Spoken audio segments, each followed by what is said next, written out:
look bright like the pros do? You're going to learn how to DIY install a new bright kitchen lighting layout that allows you to say goodbye to your old, dark, dingy kitchen and say hello to your new transformed paradise with modern, sleek, flush mount LED wafer lights and sloped recessed LED lights. You will transform your kitchen from the dark ages into a room as bright as the beach to industry standards that will meet vision needs to demanding requirements of elderly homeowners. Come along on a journey with us as I show you how to design and install your new efficient kitchen lights better than the contractors who don't know what the heck they are doing. Remember folks, you don't just throw up a bunch of lights and hope for the best. The DIY way is to engineer your kitchen remodel to be the same way the pros do it, only better. So the first step we need to do here is to identify the problem lighting areas of your kitchen. We do this by measuring the light at the counter areas with free mobile apps on your phone to ensure your lighting setup is scientifically based using professional industry standards,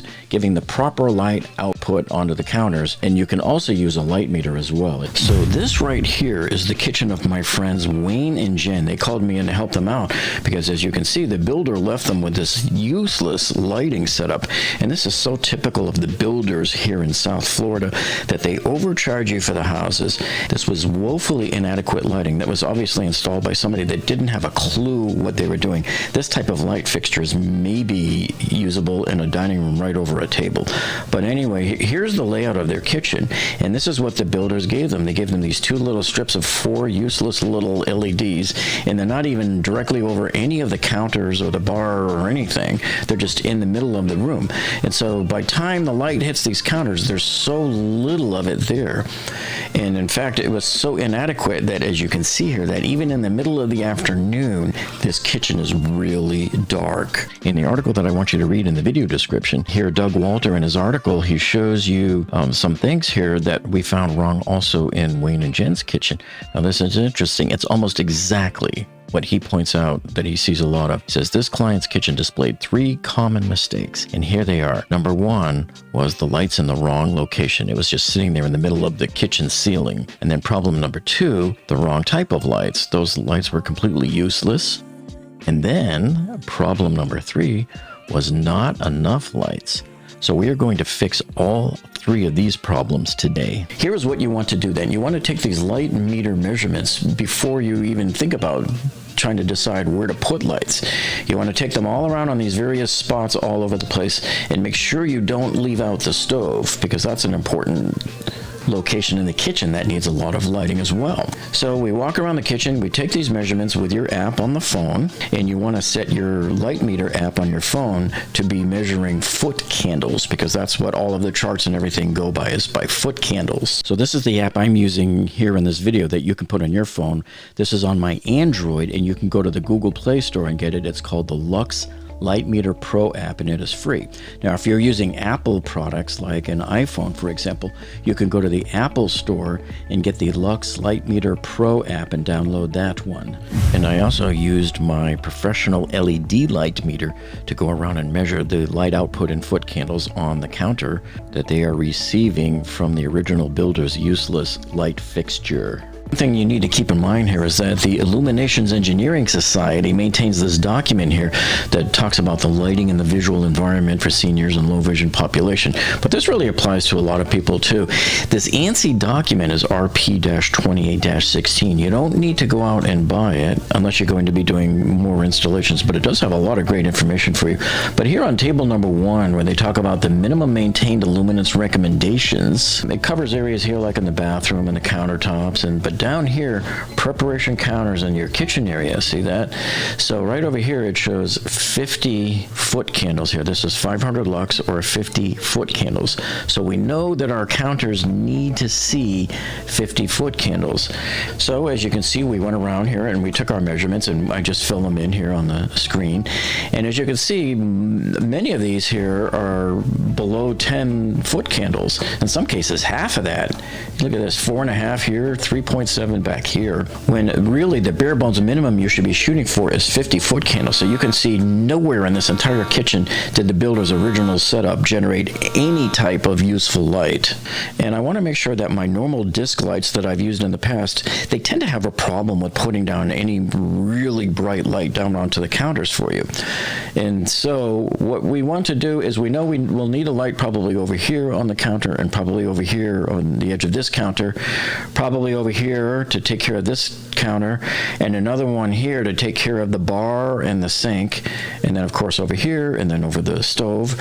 And we'll put a new light over here. And my friends Wayne and Jen asked me to remove the old light switch over here because they want to control the entire kitchen lighting from one dimmer switch way over here outside the kitchen when you walk in. So now you have to decide, okay, how far apart do we need to space these lights, and then which type of lights do we need to get to make sure we're throwing down the proper amount of lighting onto this counter. Whatever lights you decide to buy, make sure you wire them up to an extension cord like I did here, and test them up on your kitchen ceiling around different spots on your counters, because that's when you'll find that some of these LED disc lights just are not bright enough. All right, so now knowing that my typical LED disc lights were probably not going to be enough to light up those counters effectively, I reached out to Doug Walter. So he is an architect with over 40 years experience, and he's a member of the Illuminating Engineering Society, but he also serves as a subject matter expert for the National Kitchen and Bath Association, where he teaches lighting courses and stuff like that. So he really knows his stuff. So Doug told me, he says, Jeff, you'll never get enough illumination on countertops with wafers. So I'm like, uh-oh, so now I got to find a different type of light. But he says here, all their energy is spent by the time they reach the counter. You like that? So that's what happens. So now, why is it that that happens that way? But look, he says here, you need a true recessed can with a par bulb. I easily get 100-foot candles with a 4-inch can and a par 20 NFL. Now, the only question is I have a problem using these old cans that he prefers, because I don't like having to go up into attics and put the big cages over the cans to put the insulation on, which is all required by fire code and everything. So we're going to find similar to what he's specifying here, but something that's more intimate contact related. We want IC rated lights. So I will put a link to a couple of articles that Doug wrote in the video description below for you, and I want you to read both of these articles before you even continue on with your project, because you want to start this thing armed with the most knowledge you could possibly have on this, and to make sure that you are implementing your DIY kitchen lighting project correctly. So when I look at one of his articles here, you can see this shows the classic designs. In some of my past kitchen installs, I used to do it like this, with the 36 inches away from the counter, and it gives you a nice cone. The only problem with it shining down over your body, you can end up putting some shadows on the counter. But if you look here at the cone, see, normally you get even lighting all the way back into the corner under your cabinets, your upper cabinets, so there's no dark shadows there. But if you go to his method, where most of the industry is on this standard here, where they're 24 inches away from the wall, right over the edge of the counter like this, the problem is it's nice and bright here, and you won't have any shadows from standing over here like this. The problem with this is everything has its own trade-off, folks, and the trade-off here is you have deep dark shadows underneath your upper cabinets. Now, the one disadvantage about lights that come right down over the edge of the counter, like everybody suggests, is you often end up with harsh shadows way underneath. So if you use this method, you will almost surely have to install some type of lighting under your upper cabinets. So if you're doing a remodel, you would have to incorporate that in there, or some people will just run a strip of LEDs under the upper cabinets as well. That will work just as fine. Okay, so this is why this is the most important step here, is choosing the correct light. So like I have shown you before, this is the typical wafer LED light that I normally use, and it's only got 800 lumens. So I've found this other one here. This is the slope ceiling one, and this one goes up to 1600 lumens. This is why Doug Walter told me in the email that these wafer LED lights will disperse before they get down to the countertop. So you can see right here the pattern of what it looks like. And that's because it's a super wide beam angle. Now, the beam angle is your point at which you're at 50% of the brightness on either side of the center. So I made it darker yellow here to show you. So this is sort of what it would look like. So it spreads out wider, and of course the more it spreads out, the dimmer it gets by the time it hits the counter. And then you've got this field angle right here, which this is actually inaccurate. It really goes out about 160 degrees. It'll be almost flat, straight to the left and right. But what you can see here is that by going with this other light on the right, the RLS6, the beam angle is 45 degrees, so it's much more narrow, but it's much more brighter when it hits the counter. Now, the only thing to keep in mind about this, a design consideration for your kitchen lighting with this setup, is that the RLS6, you're going to have to mount them closer together than you would these other lights. And this is all because of the beam angles and how much the light spreads by the time it gets down to the counter. So when you're in the store buying the lights, make sure you're really looking at the numbers here. You want to look for, your lumens. Do I want, brighter or less brighter? I usually go for these here. Because of the wide beam angle on these particular lights, you lose it as it gets farther from the light. So you want to start off with the maximum amount and just put it on a dimmer. And then make sure you get the selectable colors. So measuring the angle of the cathedral ceiling. And it looks like we're at about 10 degrees. So one of the reasons why I chose this particular light is because it will work on a sloped ceiling. And here you can see you can adjust the angle from like 9 degrees all the way up to 45. And so it's perfect for our situation here. And over 1,600 lumens per light. Now when you're shopping around, and I like to look online first before going to the store, these are the things you want to look for when you're shopping for your light. Now here they give you a bunch of diagrams that show you what's going on. I like this, no housing needed. You want selectable colors here. Of course, LED, I don't want to be dealing with any light bulbs anymore. You want them to be dimmable or shower light, which means usable in a wet location. That's an extra plus there. And airtight. And same with this one here. So this is the one we wanted to get because it has a can, and you notice the can has no holes in it. That's the best part. That's what makes it IC rated, which is what you want. So here's your airtight right here. Damp location. 15 feet height, what you can use it at. This one has a 43-degree beam angle for you. The light is dimmable, and of course you have 5 selectable colors. Now, when I'm here, I always like to go down and look on the spec sheet. So right down here, see specifications. And then when you get to the spec sheet, you always want to pull up the spec sheet and read through it and make sure it has everything that you need. But here's where I want you to go specifically. You come straight down here and you look for here, and I always look here at the lumens. This is one of my important factors here. So this has high lumens, which is good. And the lumens per watt efficacy here, this is 85%. I like to see it over 80% because this means you're getting more lumens per the amount of power that it's using. So if this was down at 50, this means that your light is getting too hot and it's using up way too much energy and not putting out enough light output. So this is important. And again, here's your beam angle up here, see 45, and it shows you the range of colors. Now, as it turns out, checking with Wayne and Jen and their family, they all agreed, including myself, that 3500 was the best. So we set the switch to 3500. And I'm always double checking all of the numbers. Here's your beam angle, 45 degrees. Here's your field angle, 70 degrees. There's your lumens, input watts, efficacy. Everything is all here on the spec sheet. So make sure you use it. So these are our 2 candidate lights for the kitchen lighting installation. Now on the right there is the sloped ceiling light, and on the left here is the 1/2 inch thick LED wafer light. Now the reason why we're choosing the one here on the right is because look at that glass lens on there. That gives you a nice, good, bright, focused beam. Very powerful beam. But the one on the left here disperses the light compared to the one on the right. So once you have your kitchen lights chosen, the next thing here is what is the distance supposed to be between the two here. Now in this case, we're going to have a 9-foot ceiling there with a 6-foot mounting height off of the counter. It turns out there's 2 methods for calculating this.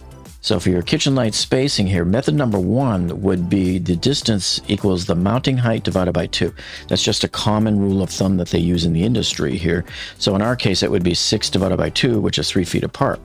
But the more exact method here, method number 2, uses what we call the spacing criteria data from the light's spec sheet, which I will show you momentarily. With this method number 2 here, what it gives you is the max distance that it should be. So you get that by multiplying the spacing criteria number from the light data sheet by the mounting height. The lamp that I chose has a spacing criteria of 1.3. You multiply it by the 6-foot mounting height, and you have 7.8 feet. So they're telling you that's as far apart as you ever want these two lights to be. So I always use these two formulas to make sure that I'm staying within this. Now, as it turns out, I am going to go with the 3 feet apart rule here. And so this is why the spacing criteria is so important, because it ensures even lighting on your counter so that the lights, the beams kind of just barely overlap each other, and you'll end up with a consistent light across the counter. And here's an exaggeration here where I stretched it out to show you that if they were too far apart and the beam angles are like this, you're going to end up with a void in the middle between them two. So you're going to have light on the counter and then a little bit darker and then light again, and you'll have inconsistent lighting. Your kitchen lighting will be a disaster if you ignore these concepts. Okay, so now it's time for the installation of the kitchen light. So I start by projecting my laser beam up onto the ceiling. I lined it up to the edge of the counter, as you see right here, because we want to put it 24 inches off of that back wall right onto the edge of the counter. And here you can see I'm just measuring only 5-foot candles from the original builder's lighting. So it just shows you how dim it was here. So once I have my laser beam established up on the ceiling, you'll see I'll put these 3 pieces of blue tape. That's where the lights are going to be centered. So I'm going to put 3 lights across that line. And there's my Milwaukee high-end laser. Now you can use any inexpensive green laser available at Home Depot, but I'll put links to them down below for you. And so here's our blue tape pieces there along that line. And then we do the other side of the kitchen. There's the green laser on the counter going up to the ceiling. And I'm starting to put my pieces of blue tape there as well. And then lastly, the angled part of the counter to the left of the sink here, you can see I have the laser beam on the edge of the counter, and we're going to project it up to the ceiling there. So it puts it probably right over this spot right here. And then up there in the ceiling is that one piece of blue tape right there. Now we start to drill our pilot holes into the blue tape so that we can begin to drill out our large 6-inch circular holes. And now it is time for the Imperial probe. So I usually get a hanger and make like a Z shape out of it and stick it up into the pilot hole, and then you spin it around according to the diameter of the light to make sure that there's no obstructions up there, like another floor joist or something. Here you can see I'm also doing it with a green ground wire, and so you just form it into a Z, you stick it up there, same thing. You rotate it around, and you just want to make sure that you're not hitting anything up there, because you don't want to drill a big 6-inch hole and then find out there's a floor joist or some other obstruction up there.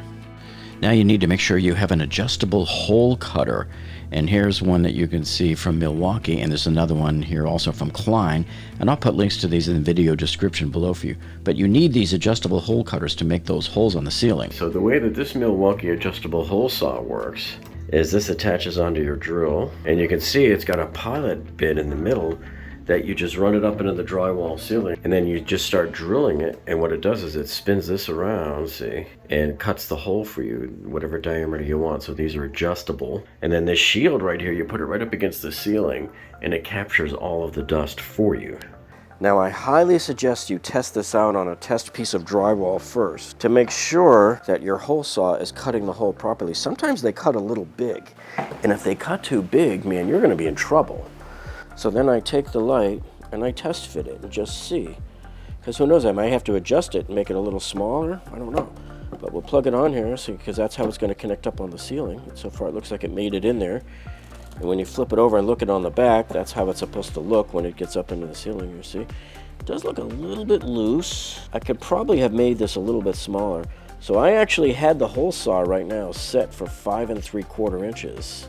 See, these are the little nuances that they don't show you on those 2-minute how-to videos on Home Depot and Lowe's, right? So this came out at 6 inches, even though I had it set for 5 3/4 inches. Now, safety first, folks. We have to cut power to that lighting circuit first. Now you can finally get rid of that junky builder's light forever.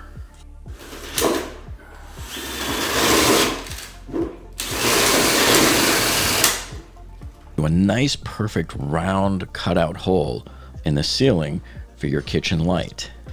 So next we take our Romex cabling and we run it through the hole that we just drilled in the ceiling and pass it over to where we pulled down the builder's old light, because that's where the main power lines are. You can see them sticking out of the ceiling already. And we're going to tie them together. And I like to stick in enough Romex to leave probably at least a foot or so coming out of each hole there until I've decided on the very final cut length there once we hook everything together.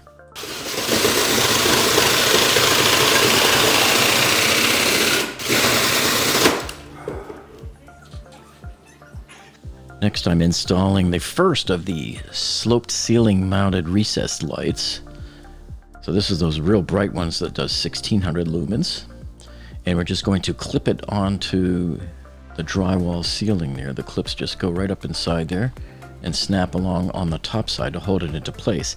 And then if you have to adjust the angle of the light there, you can.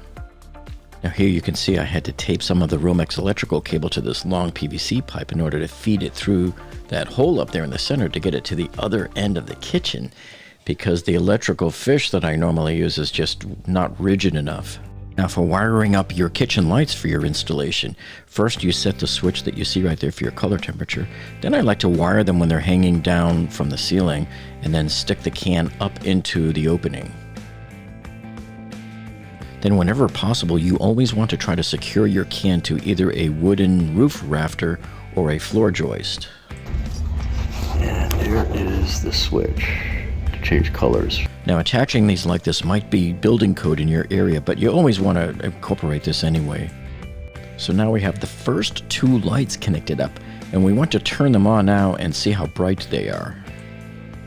Yeah, that's way brighter now with that second light. Whoa, surgery. Look at these counters, man.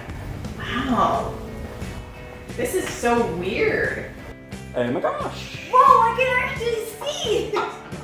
This is amazing. This counter has never had this much light on it before, has it? No.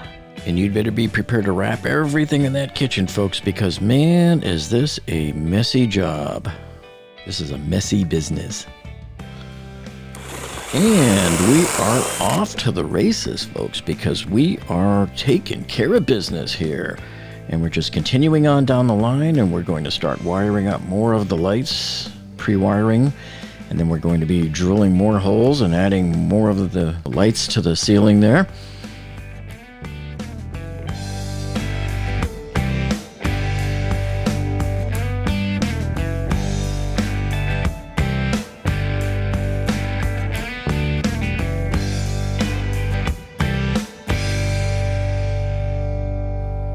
Now here, you got to remember, you must get an LED dimmer. You cannot use your old dimmer. It will not work with LED lights. And this one here, I like this.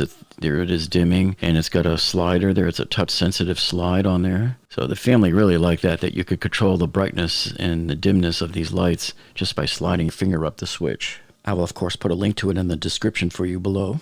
Okay, another option you can do, which I've elected to do here now, is to set up another box up in the attic next to the main light box. Because having all of those 4 different circuits coming in there to that one tiny box, it was just too much.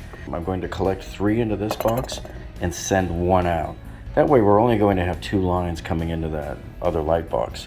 And then here I've labeled the cover lid for it so that we'll be able to know which circuit is coming where. Anytime you're using a metal box, the National Electric Code requires that you bond the box to the ground. Otherwise, if a wire came loose and ever shorted against the body of the box here, the box will become electrified, and if somebody touches it, they'll get shocked. So you always want to ground that. With all of the lights installed, now it's time to check out the installation, see about any shadowing that might appear on the countertops, and then take our light measurements to compare to how it was before. See, you can barely even see it there. Now if I lean way over, you can see the outline of the head right here, but that's coming from the light above. But nobody ever works like this. Nobody ever leans over the counter like this. So essentially I'm right up against the counter, and it's still pretty well evenly lit. Just like before with the new lights installed, we go around the kitchen and take measurements at different parts of the counter to compare. So here's all the results, and you can see we had an across-the-board success here.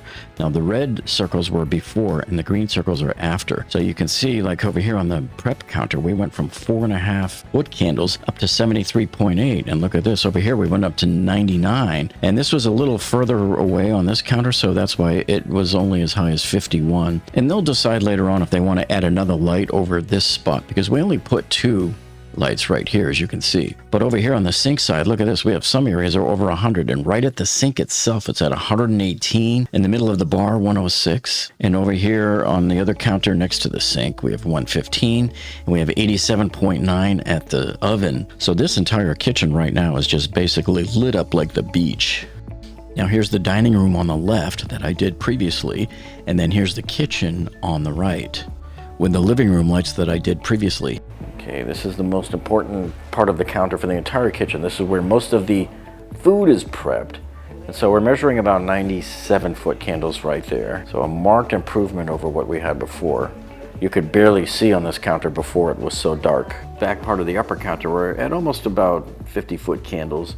So it's significantly less bright than there, although the eye doesn't really see it that much here. The reason for that is because the beam from this last light here is now probably about 3 feet away from us. So if we had added that one additional light, you could get a lot more light on here. So we'll evaluate that later.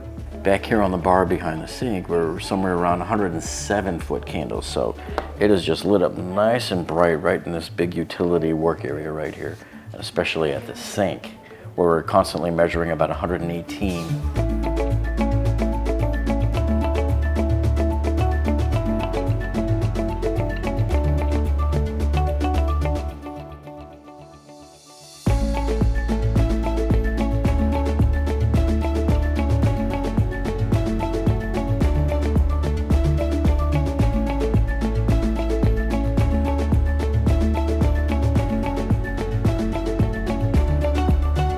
And just look how incredibly bright and perfectly lit these counters are, and especially on the electric range.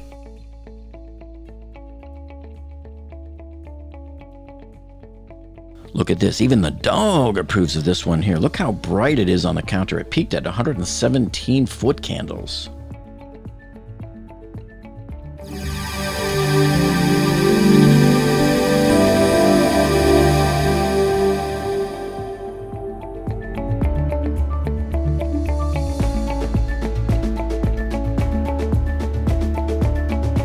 And check this one out, folks. You have 80 foot candles all the way down on the floor. This is 9 feet away from the light source. And then the homeowners, Wayne and Jen, added these LED strip lights here that you can see. And that does a great job of lighting up back underneath those cabinets there. So it eliminates all of the shadows, giving them a perfectly evenly lit counter. Well, guess what, folks? Now you're an expert at lighting your kitchen. And I bet now you're going to do a much better job than you ever would have had you not seen this video. Because you can see it's not that hard. It's just knowing the right steps to take. So thank you so much, and we'll see you on the next one.